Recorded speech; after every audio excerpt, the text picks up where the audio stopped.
and start with some hip circles. So we have tape side, thanks to Han. We're going to do tape side first for external rotation. And as we play with external rotation in the very beginning, try to work on describing that big complete circle. The around, the back, but also the in and back through. This part, the out part, is really easy. A lot of people I find tend to lose it as they come back in and slingshot around through the cycle. So make sure that that last little bit of the arc is present.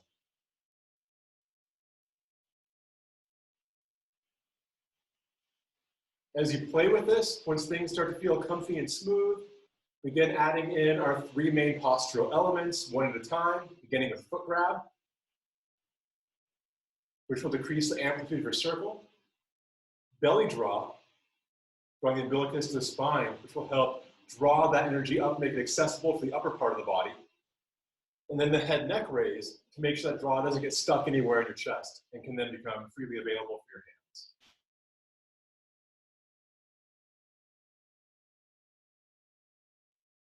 Transitioning to the other leg. Same thing, first few revolutions, make sure the circle is complete. In particular, that back little part as we transfer back around to forward.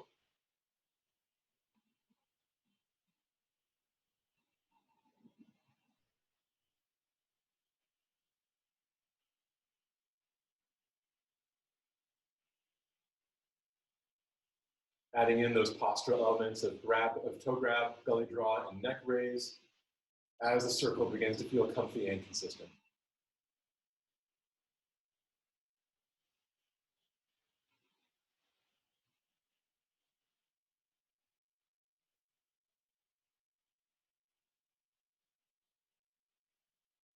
Okay, so now starting with non-tape side, we have that round. As it comes back, it transfers to the other hip for figure eight. As it comes back, it transfers side to side. First few moments, working on making sure that it's a smooth transfer and a complete figure eight. And then once again, adding in those postural elements so the power gets where it needs to be.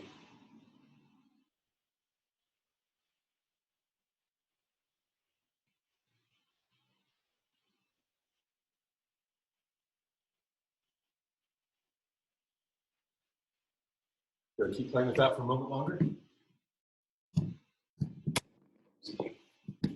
Bone chuck.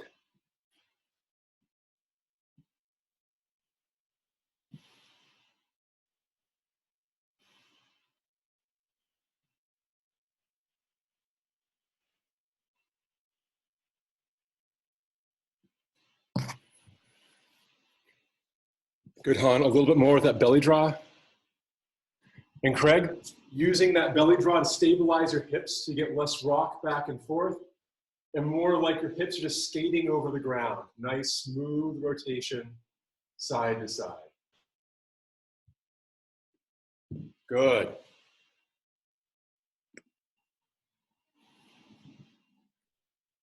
Very nice, Caro.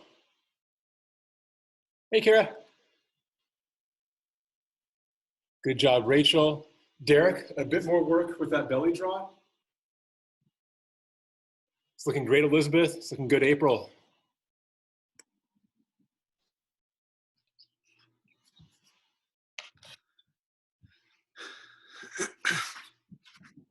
Okay, so now, taking tape side hip yet again. Internal rotation. Again, the first few moments of this, make sure the circle's complete. The out and around part is the easier place to feel.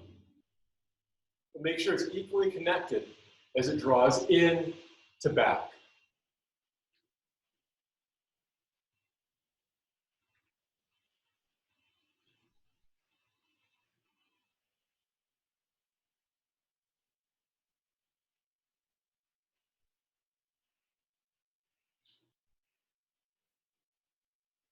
Once that feels good, adding in the foot grab, belly draw, and head neck raise.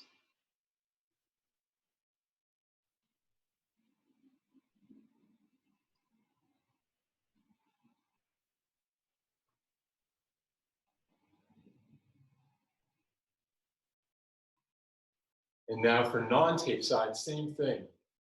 Work on describing that complete circle. And it's okay if both legs begin to go in kind of a figure eight, that's fine. Just make sure the focus is on one hip at a time for right now to ensure that hip's getting all the attention without any wrinkles.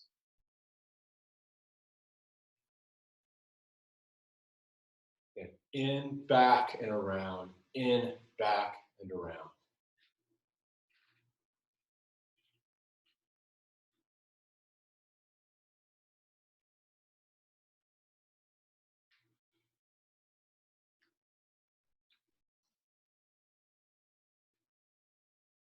Adding in the foot grab, belly draw, and head neck raise as it feels appropriate.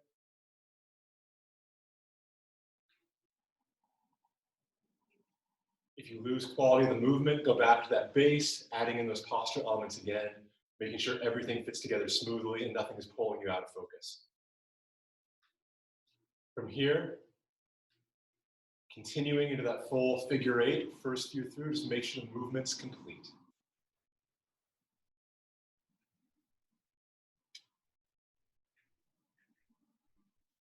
And again, the hardest part is where this energy comes from one circle into the next. Make sure there's an engagement from circle to circle.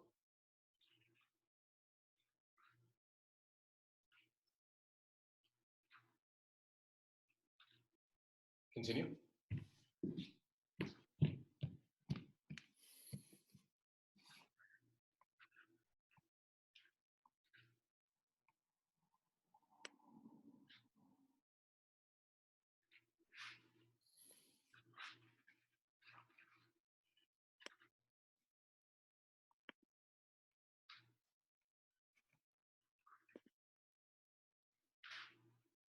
Very good. Much better, Craig, much smoother. Very good, Sarah. Keep playing that back part of the roll as it connects from side to side.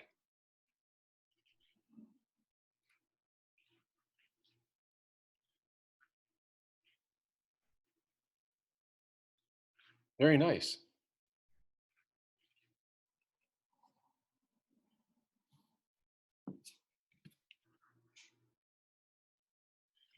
Okay, relax for a moment. So in Taiji, we did a lot of work with slicing. In Bagua, we're going to work with ball rolling. All right, so as we start getting our ball roll, we're going to begin with rolling back and in. Now, the first thing we're going to look at here are the hands. Okay, they begin palm to palm, both palms face the belly, palm to palm, both palms belly, and continue so on. As you're starting off, going 1, 2, 3, 4 is a great way to build the base coordination. From there, begin rounding off those edges. And as you round off those edges, really focus on making that forearm twist and the shoulder movement in time with each other. If I just do shoulders, I end up with this, and that will exhaust me eventually, but it doesn't do much to connect my hand movement to the deeper postural movements. As I rotate my palms with my shoulders, I can begin to feel and study the musculature of my mid-back, my abs, and eventually even feeling into my hips, just from this rolling in the hands. And so as with most Qigong or foundational exercises, the point of this isn't just to do the exercise, it's to explore and better understand your body as you do it. And so again, for these first few moments, work on making that roll smooth. If you want to make it even smoother, knit those long clavicle bones together. That'll help you concave the chest, and it'll help you splay the scapula. Engage our other postural elements, grabbing the ground with the toes, belly to spine, head, neck raise. And the more of those properties you bring in, the easier it'll be to feel this ball roll in places that arch your arms. About 20 more seconds of this.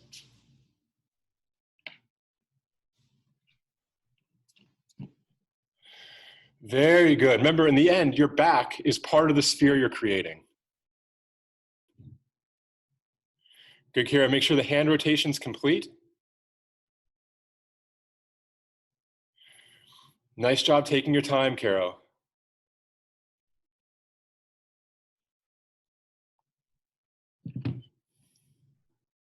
Life in the fingertips, Elizabeth. Looking good, April. Making sure the chest is concave, Han, so you don't lose the shoulder going back and around. You want everything to stay within the sphere you're creating. Good. Okay, so we have sphere, we have hips. Let's put hips on a sphere. So for the back rolling sphere, we're going to utilize the external rotation figure 8, all right? So to begin with, get those hips loose again, nice and slow, just feel that roll of the figure 8. Placing the hands in the hips, feel how there's a natural rise and fall in the cadence of this movement. Okay, we don't want to exaggerate that, we just want to identify where it is. As I bring non-tape side hip forward, things are low. As I begin to pull the hip back, there's that little bit of rise and then a sink. Little rise to sink. Find where that place is.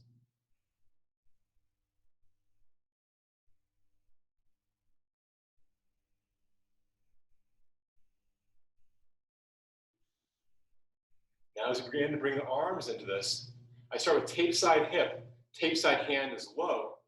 The hand's rolling. As the hip creates that lift, it lifts the arms up and brings the other hand low. The hip lift raises, the hip drop lowers. And in the beginning, it looks kind of jerky as I try to identify the hips and bring the arms onto that base. And that's an okay place to hang out for a few moments.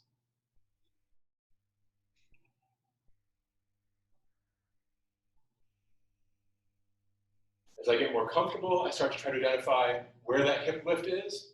The hip lifts first, arm lifts second.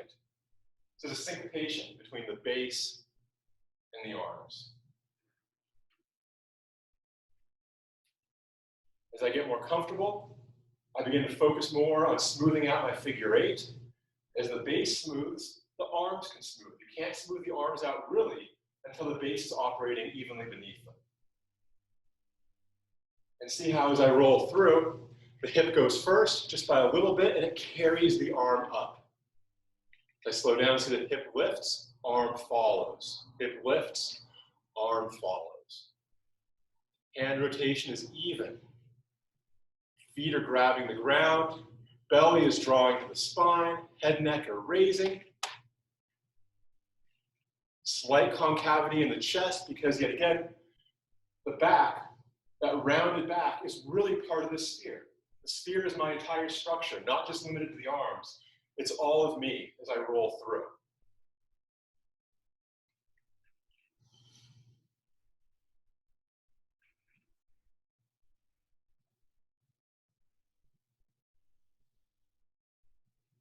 Everyone continue to play with this for a few more moments.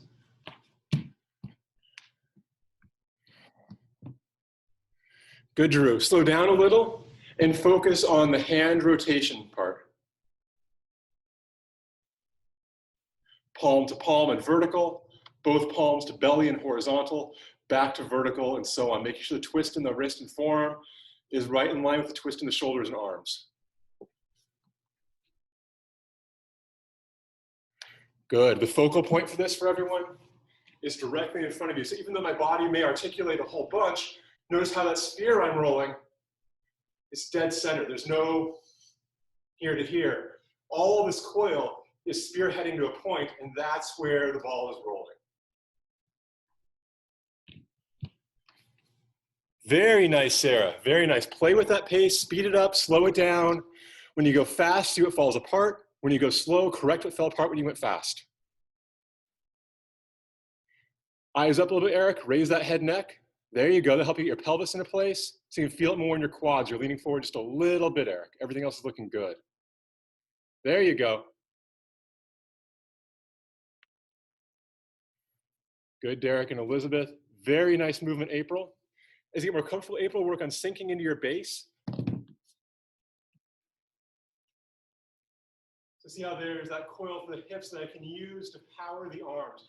When you're more vertical, you tend to get more of a lean. Everyone does. As you sink down, you can use that rootedness to give more power to that arm roll.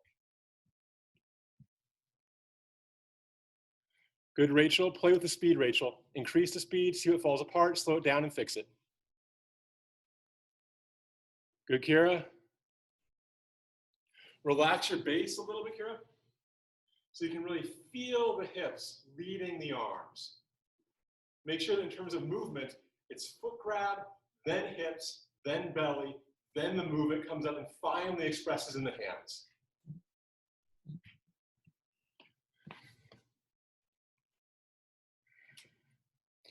All right, Karen, as you roll the ball, make sure the wrists are fixed to the forearm. They still roll, but it's like we're churning something viscous, right? We don't have the luxury of kind of flipping through. We want to make sure there's that power coming into the hands, so our whole body is lifting from the hip, reaching out to those fingertips. Much better. Slight stretching for the fingertips, Karen. There you go. Good. Much better. Very nice, Craig. All right, everyone, shake that out for just a moment.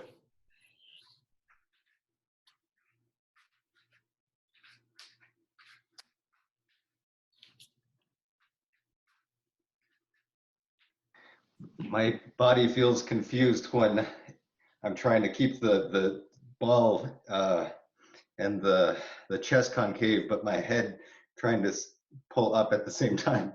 Right, and so the key there is to pull up through the back of the neck. Mm-hmm. If I pull the whole head up, I get this, right? And that's very confusing. If I pull from the back of the neck, that just helps to draw into that curvature I'm already producing. You see the difference? Yeah. And so if it's jaw side, that becomes problematic because you compress the cervical. If you raise in the occiput, and again, a nice way of feeling that is just taking the hand, cupping the back of the neck, thumb side down, and raising up just a little so you can feel that bit of traction going down your back, and then try to maintain that as you roll. Okay? Sounds good. Awesome, awesome, good question. So next up, we're gonna work on our forward roll. Once again, breaking it down nice and slow, palm to palm, palm, palm, belly. This time we're rolling forward. Take a few moments to kind of feel each part of this phase. Even though it's just a backwards movement, the last thing we did, it's gonna feel different and weird.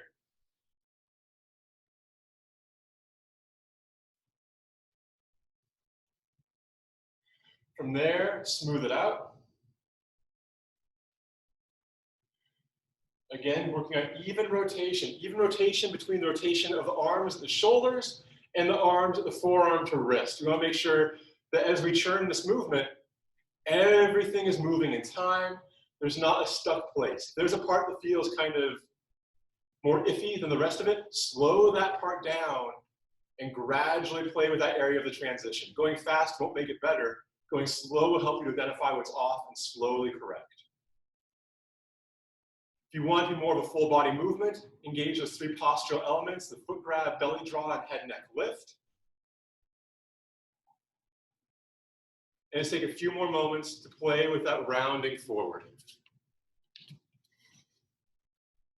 If I knit my clavicles together, my chest gets that slight concave movement. Makes it easier for me to connect the space into my spine.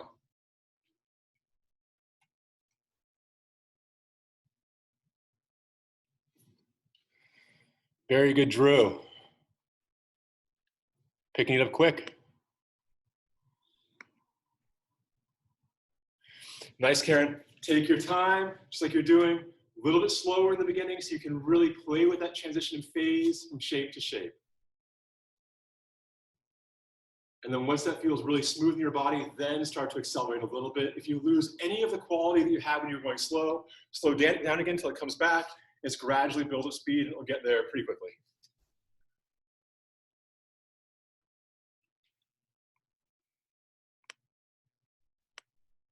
Okay.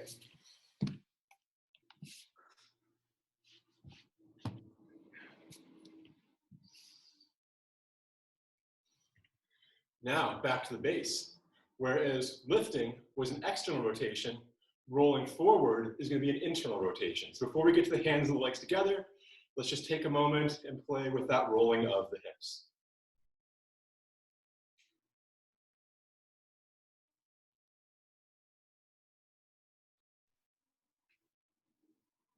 Complete circles side to side.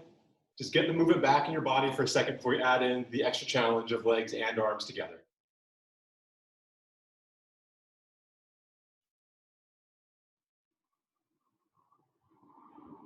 Once the movement is smooth, foot grab, belly draw, and head and neck are all the logical nexts. From there, studying and listening to the natural cadence of raise and lower in the pelvis, from side to side.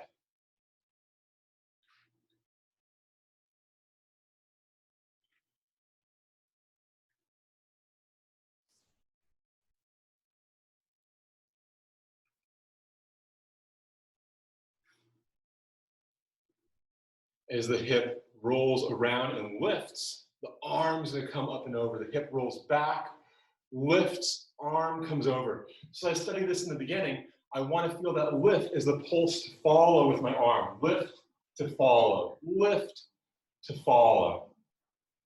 And again, just like before, it might feel kind of jerky and uncoordinated in the beginning, but all I'm doing is studying what's happening inside my structure, studying how this roll side to side can become one connected shape or series of shapes. You may notice there's more of a lumbering feeling to internal rotation than external rotation. That's normal.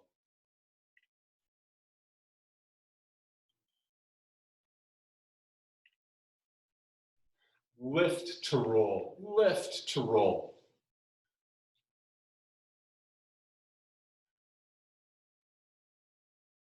Hip lifts first, arm just a fraction behind. Hip lift, arm follows. As this gets comfortable, I bring in my postural elements of foot grab, belly draw, and head neck raise, and all of a sudden those lifts become a lot harder to see, right? But again, if I'm just starting out and just learning this, it's totally okay to go slow, big circle, right? Really feel and experience how that lift in the hips influences the movement in the torso and shoulders. Even though the hands, the most obvious movement, are the most obviously moving part of the body, in many ways, they're the least interesting component of this whole exercise.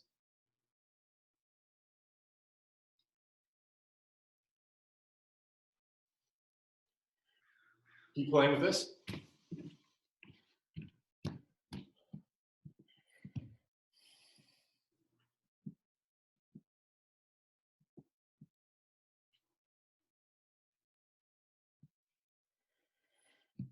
Very nice, Han. A little more belly engagement, so the quads get a bit more of a workout with that. Slightly bigger circle, Eric. There you go. Feel that lumbering quality, but let the hip make the hip stay balanced. So as the circle gets bigger, the belly draw increases and the sinking of the structure of the waist becomes a bit more pronounced. There you go. Good. Very nice, Drew. Keep taking your time and feel that lift to roll. Slight stretch of those fingertips. It's looking good. Awesome, Sarah. A little more belly draw will help to stabilize the base and increase your power transfer into your arms. There you go. Very good. Very good. You got it, Craig. So much improvement, April. You can do a little bit more with the concaving of the chest. That'll get more space to operate within, but the base and the arm is looking very good.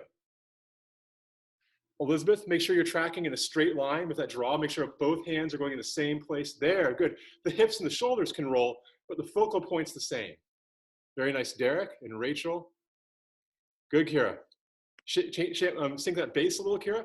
Slightly wider stance, so you can feel more of that lateral movement, hip to hip. Good, Caro.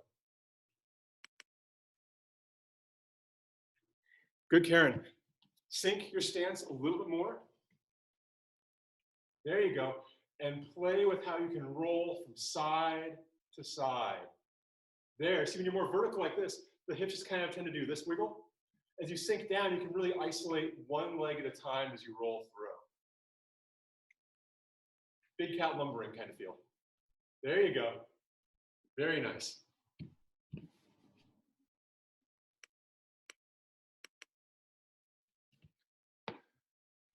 All right, so we have that basic forward roll looking really good.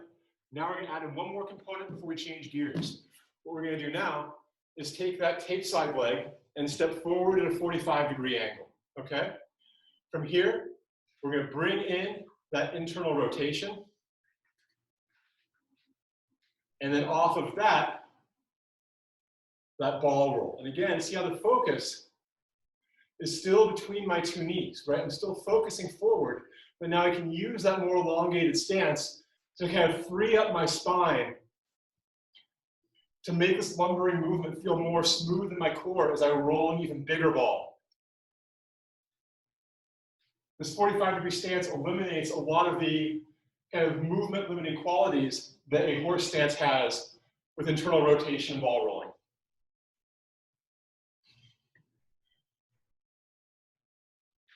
Hip rolls, arm follows. Hip rolls, arm follows. Forward weight, back weight. Forward weight, back weight.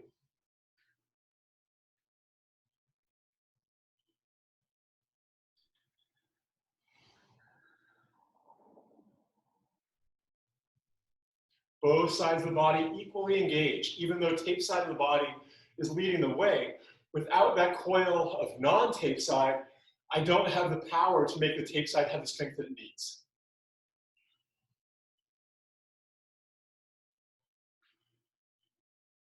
And changing sides. Again, hips first. Feel that base.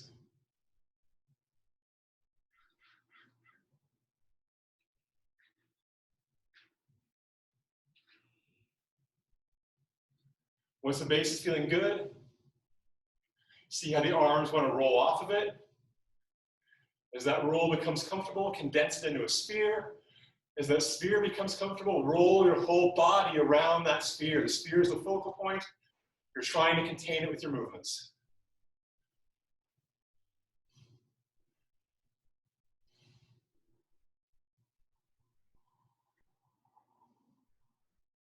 If I get lost, I just do one or the other, right? I use my arms, find the legs first, bring the arms online slowly, get as far as I can. When I lose it again, back to the base, rebuild from there. And this is true for all the more complicated exercises. If you're doing a more complex thing and you lose your base, just drop the bigger flashy movements, focus on the core of it, and things will gradually build back to good.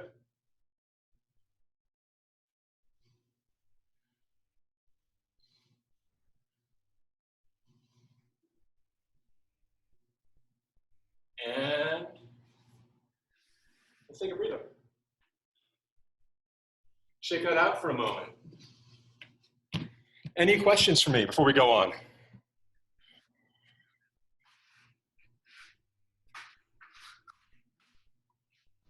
More. More? We can do more. We can always do more. Awesome. Need a quick drink of tea, and we'll continue. Okay. Nextly, everyone's favorite, stance in the single leg. So stance in single leg is an 8-posture, 8-minute per side exercise designed to build strength and flexibility in your legs to give you the base to do Baguazhang effectively. It is a lot. And if at any point in this you feel like your legs need a break, please take one. If you were in a class and I saw you struggling, I would point you out and say just walk around for a moment, take it easy. I can't get serious if your knees are starting to hurt, just take a moment, okay?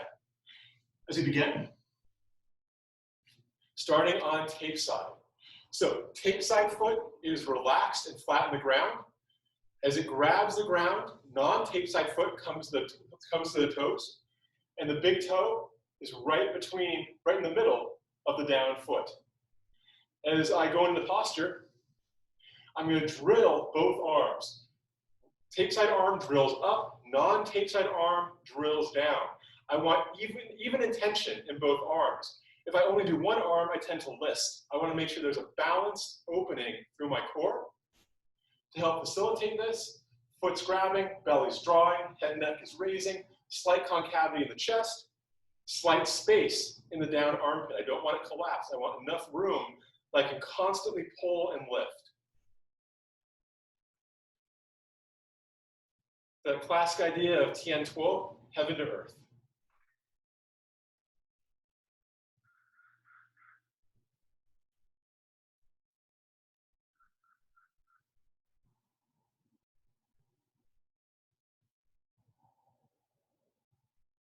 From here, the raised foot takes a step forward.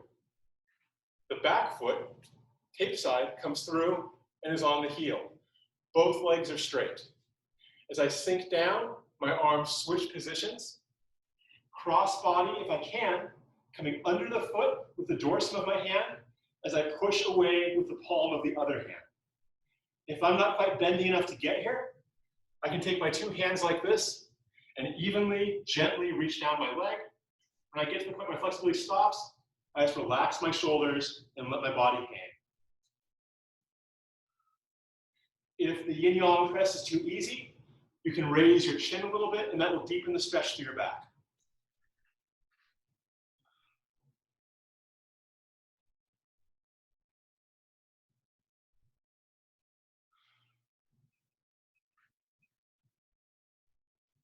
From here, the body raises. The weight rolls forward onto that take side leg. The belly draws to the spine. The other foot raises up as high as I can. The foot is parallel to the ground. I'm using the psoas to maintain this raise as the arms unfold and stretch. Still, slight concavity in my chest. Belly to spine stops my hips from doing anything like this.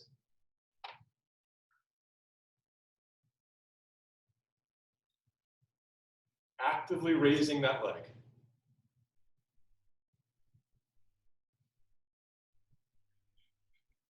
Continue to hold.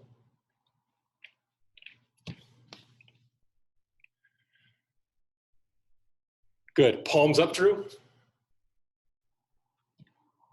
Awesome. It's a bit more of a stretch, Sarah.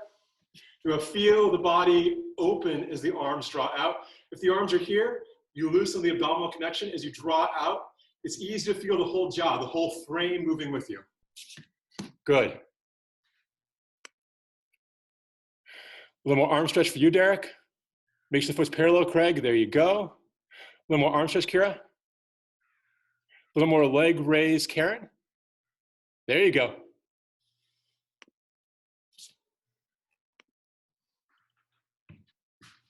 From here, the raised foot comes over but not touching the down knee. The arms fold to hold, like I'm holding a pane of glass. Still space in the armpit. There's still that umbilical draw and active raising of the knee as I hold. Same concavity in the chest.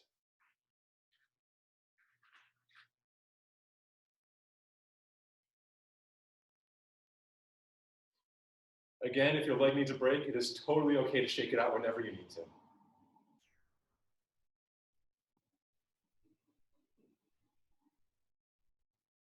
Continue holding.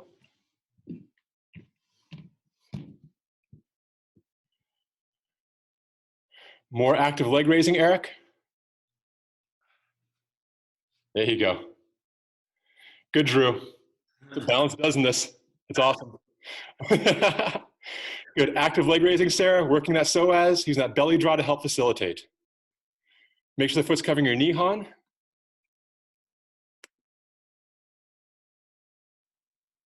A little more raise in your right arm, Elizabeth.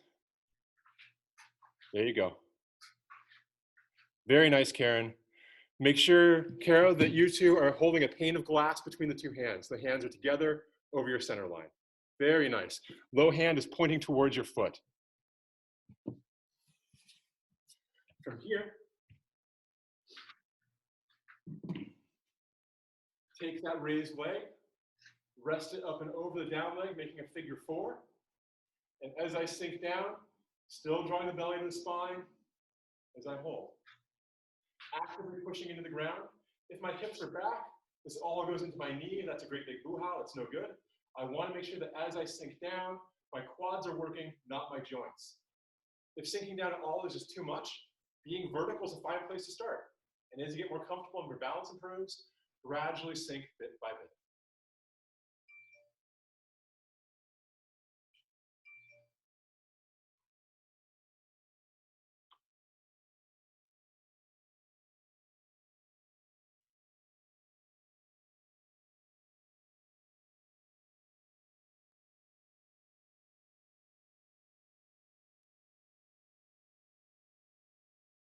Next, straighten up.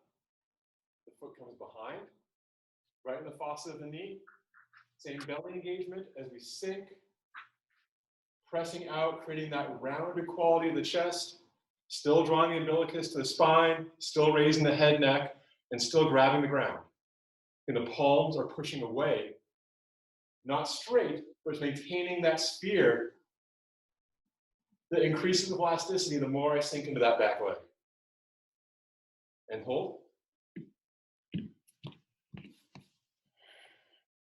Very nice, everyone. Again, sink down only as low as you're comfortable. If your legs need a break, please, please, please take those breaks. Good, Han. I see people shaking it out. That's wonderful. There's no gain to injuring yourselves. Drawing up, 2 hands high, 1 foot up. For this little one, we want to get the shoulders behind the hips to begin with. As you get comfortable here, you begin to stretch out the 3 limbs, letting the weight of the arms pull us back as we actively raise the leg. I'm not collapsing my spine as I roll back. I'm lifting, pushing the palms away, using that press to open my back as I uncoil, reaching behind myself. Continue to hold.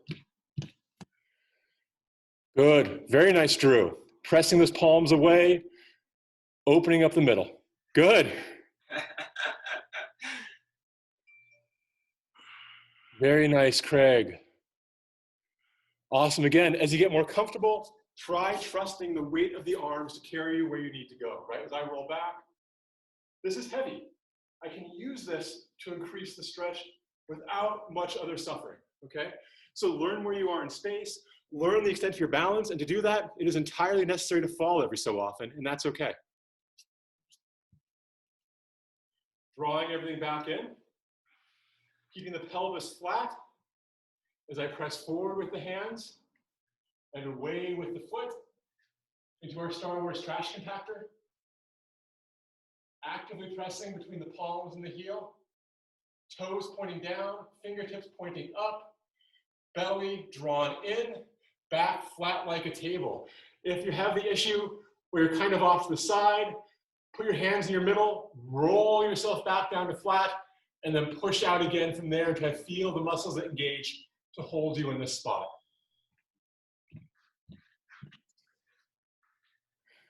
Very good, Rachel. Raise that leg a little bit more. There, beautiful. That's perfect. Good, Kara. That's awesome. Karen's got it. Kara's got it. Everyone's doing really well with this one. Making sure that as you lean forward, that foot's raising up. The hands are pushing straight away like Superman. Here. From there, drawing up. Relax down. Shake it out for a moment before the B side. Any questions on any of those before we do them again?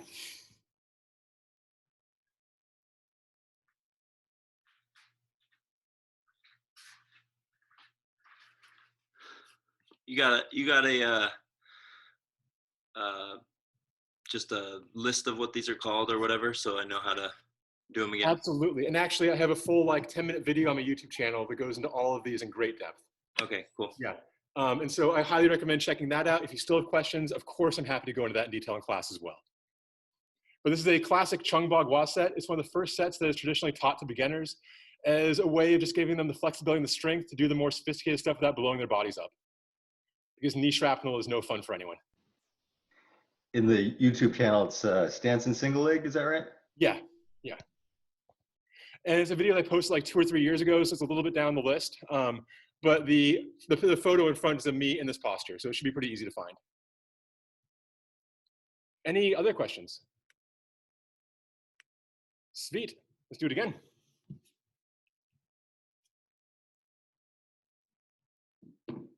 Okay, so non-tape side. Tape side foot comes to the middle. Grabbing the ground with our 1 foot, belly draws in, chest concaves, as our 2 hands drill palms away from the body. Use that drilling as an active movement to open up your back and spine. It's like pulling a towel from 2 corners. Space in the right armpit.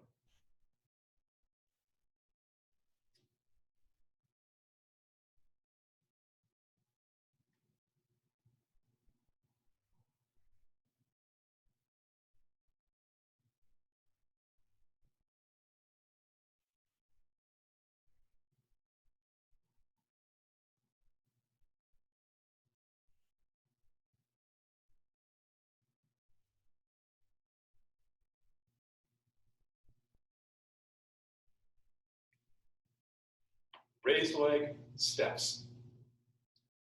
Non-tape leg, steps. Body twists as we sink. Both legs straight as the hand comes underneath the opposite foot, gently raising up as I push the palm away from my back.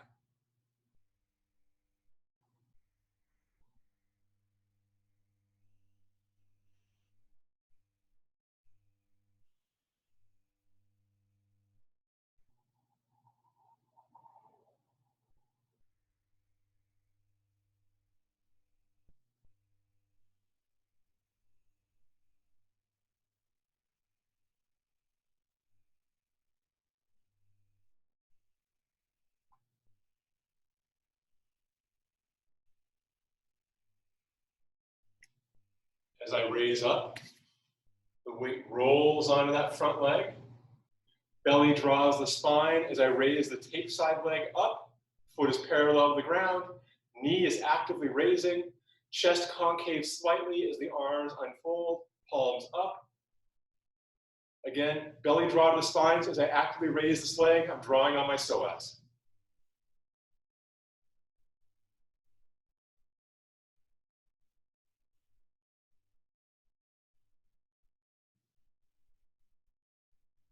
And hold.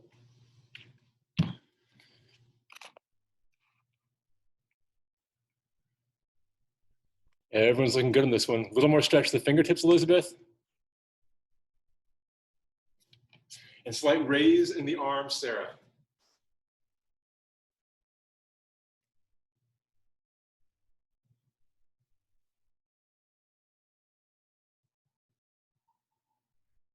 From here, the raised foot draws down. It comes over the knee, though not touching it. The arms move in as to hold a pane of glass. The low hand is stretching to the raised foot. I'm not bending over to do so. It's just a feeling of arc to the body as I stretch and open. Fingertips stretching out, actively raising that lifted leg.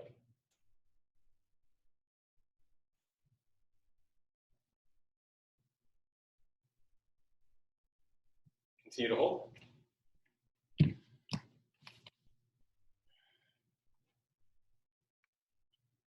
Little space in that down armpit, Drew. There you go. Just enough for the smallest of eggs. His armpit eggs are the best.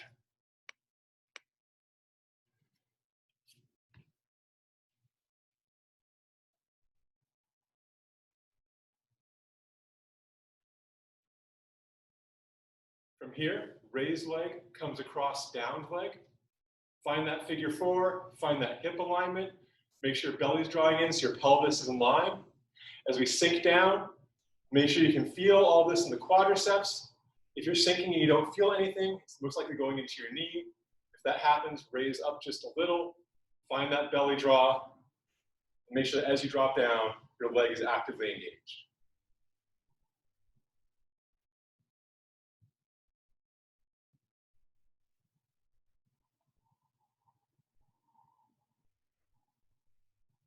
Grabbing the ground with the foot, belly to spine, head and neck raising, knitting of clavicles, fingertips very gently stretching in that round towards each other.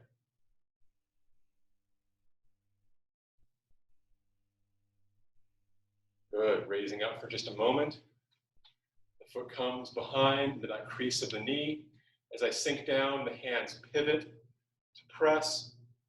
Same rules apply to using the leg versus using the knee.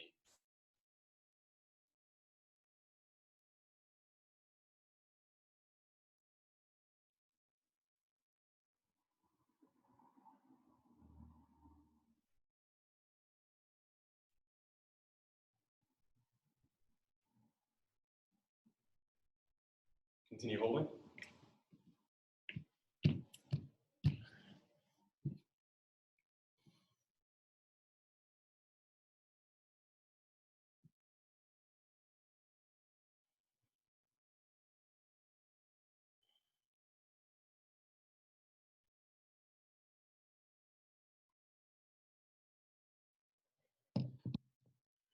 Very nice.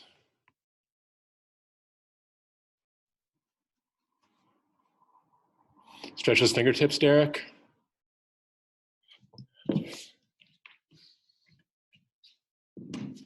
Okay, next up. Drawing up the hands and the leg.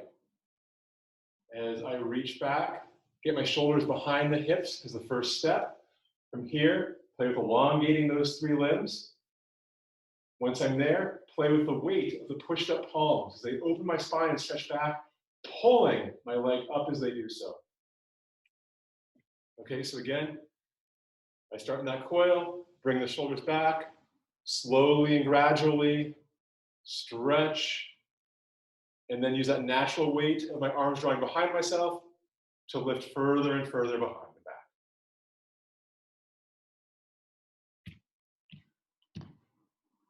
And again, falling out of this one occasionally is good for the soul. Drawing back once again. Lastly, hips square as I draw forward into my press, slowly unfolding the body, keeping that back flat like a table. As I extend, pressing from the palms to the heel of my foot, making sure there's one straight line across my body as I do.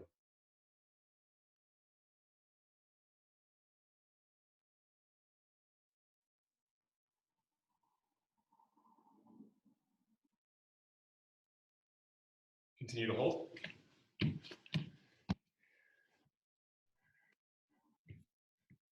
And relax down. Shake that out for a moment. Any questions on stance and single leg or ball rolling before we go on to crocodile? You're all doing awesome. This is a tough little set. It's one of the first ones that Master Ni taught me when he got serious about teaching me to make sure that I could, do the rest of Bagua and not explode. It was a grueling, grueling practice. I think I held each posture for like 5 minutes a day for the first few weeks I was out there. It was rough. Lots of falling, lots of feeling dizzy. All right, so crocodile is a Xingyi movement from the 12 animal system. Oh, sorry, got a message. Cool. But it's one that Zhang Shuian, one of my main Bagua teachers, does a lot to warm up and build coordination between the base and the arms. The basic movement here is a draw to reach. So the hands pivot at the same time. Reaching hand is palm up. Drawing hand is also palm up. They pivot, drawing hand is palm down. 1, reach palm up, pull palm down.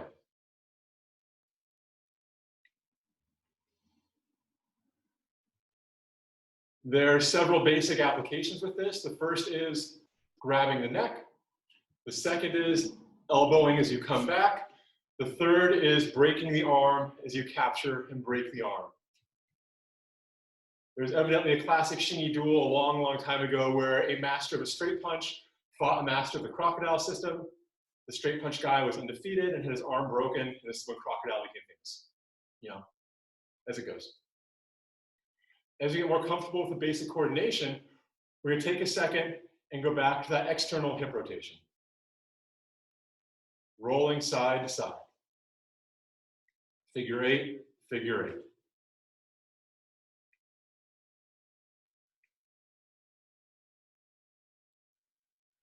The movements in the arms are going to move the arc of the hips. As the hip comes forward, the arm presses off of it. The hip pulls, the arm follows.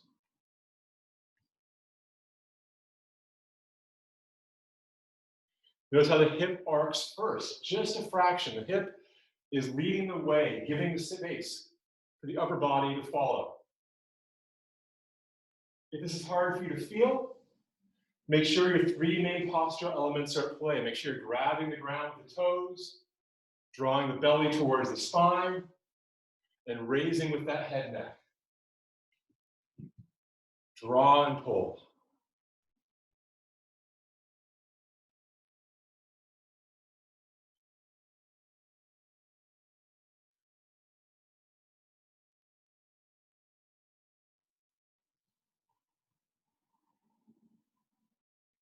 Keep playing with this for a few moments.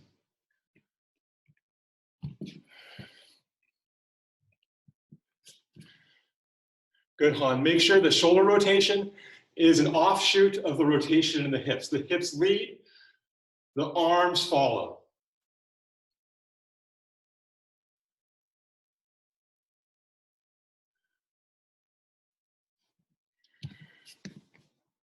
Good, Eric. Make sure there's intent both in the grab and the elbow. Remember, the full body is at play here. And that doesn't mean elevating the elbow up. That just means that as you draw the elbow back, there's a feeling that this movement is interrelated to the reaching movement, okay? Neither one is dependent from the other. Good, Drew. Concave your chest a little bit, Drew. Make sure that there's a round sphere. So we're kind of reaching off tangents of that circle as we draw through. As opposed to a square sphere. I'm not sure we would find that.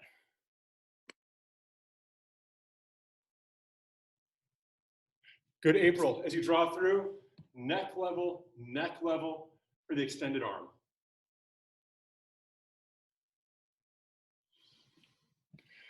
Very nice. Good, Derek and Elizabeth. Elizabeth, keep the arms reaching out. So if my center line is here, the hand would be right in front of my sternum, but there's a little bit of a twist. So the reach is still dead center to dead center. Good. Very nice. Everyone pay special attention to the timing of the rotation of the arms. Rotate as we reach. Rotate as we reach. Creeping side to side.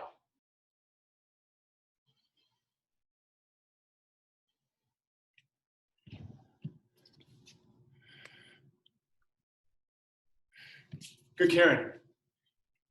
So out here, Karen, as I reach and pull, switch. Hands pivot, reach. Hands pivot as I draw. Hands pivot, draw. There you go. Okay, so from here, we're going to take this onto a line for a little bit, do some stepping with it. Watch me first. For Crocodile, there's a feeling of kind of lumbering side to side. I'm stepping off at an arc, drawing into that foot as I reach. Step off on an arc, drawing into that foot as I reach. I face towards the camera, same thing. There's the arc of the step, but also the turning of the hand. As I pull my body into that step, foot arcs, hand turns, I pull. Foot arcs, hand turns, I pull. 1, 2, 1, 2.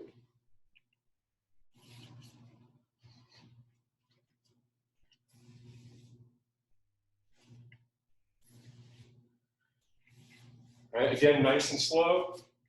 I step, my hand turns, I pull myself into that foot. I step, I pull my weight into that foot. Side to side I go.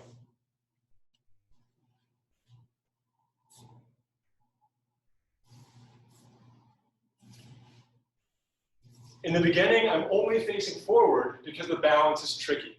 As I get more comfortable, my head, neck relax, begin to move with the step. So now as I step, I can look at where my elbow's striking. My head comes back forward as I reach. I turn and look. Turn and look.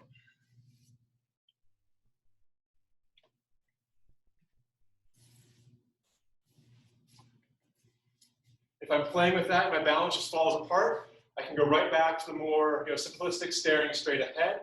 This is a great place to start. And then gradually work in that turn of the head neck with the reach side to side. Everyone keep playing with this for a second.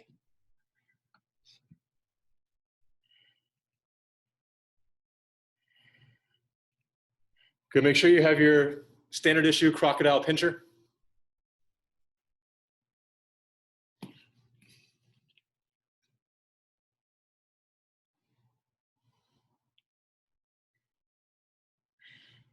Notice how the concavity of my chest, the knitting of the clavicles, and the rounding of my back gives me space to roll this ball and more smoothly travel around.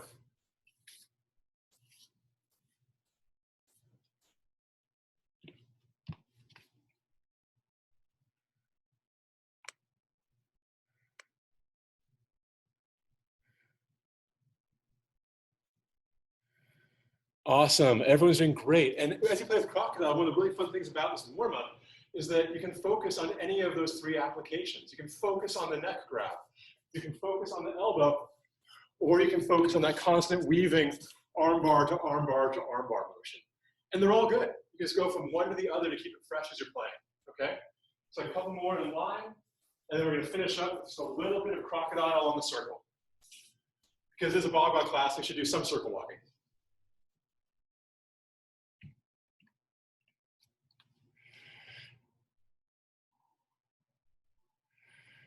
Very good, okay, so if I'm going on a circle, it's the same basic idea, right? There's the step, everything turns, I pull. Now I step out onto a tangent of my circle, I draw, step onto that tangent, draw, rotate to pull, rotate to pull.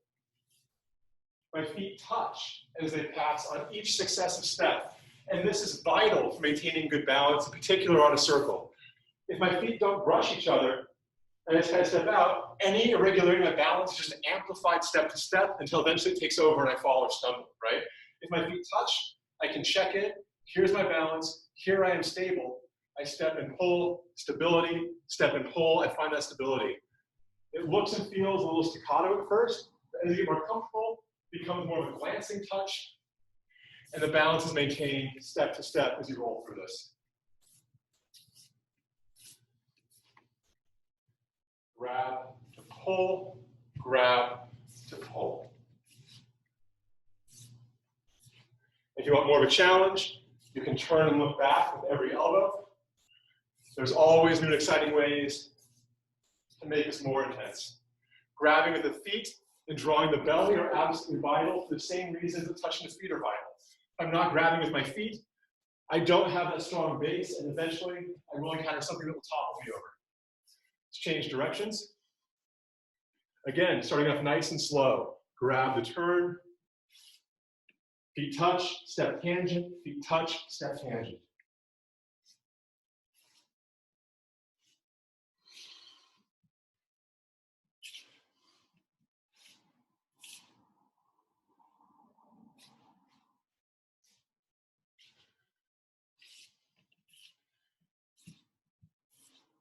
And keep playing with that for a moment.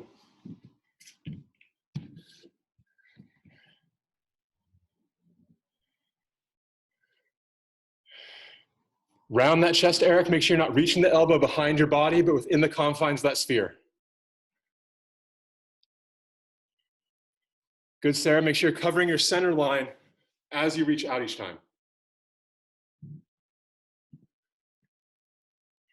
Good, Drew. Keeping it nice and slow. Keep those feet touching.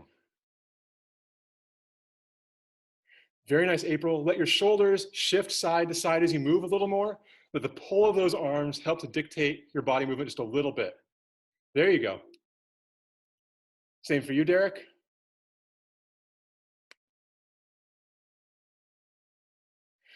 Awesome, Karen. So as you draw back, looking past the elbow. So the targeting is between the elbow and the person behind you. Following the elbow with your eyes.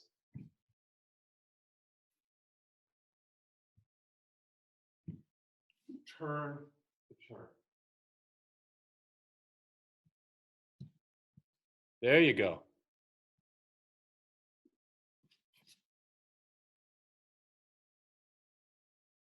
Much better, much better. And for everyone, as you draw yourself up to that moment where the feet are together, then there's the step and pulls like you're grabbing onto a rope, clamping onto that rope, pulling your body onto the rope. Grab the rope, clamp, pull your body, pull your body. One of the defining points of Baguazhang stepping is that we're never falling foot to foot, right? We're not pushing off the back foot into the front foot like we're walking down the street. We're grabbing the ground and pulling the weight from leg to leg. And I'm going to do a deeper breakdown of Baguazhang stepping in the next couple of classes, so I'll get more of a foundation of what exactly that is and how to do it. Okay, but today, again, it's enough to know that you grab with the feet, pull yourself up, grab with the feet, pull yourself up.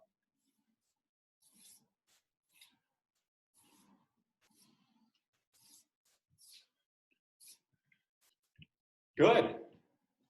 Okay, it's all come together. That's about the time we have for today. Any questions from me before we call class?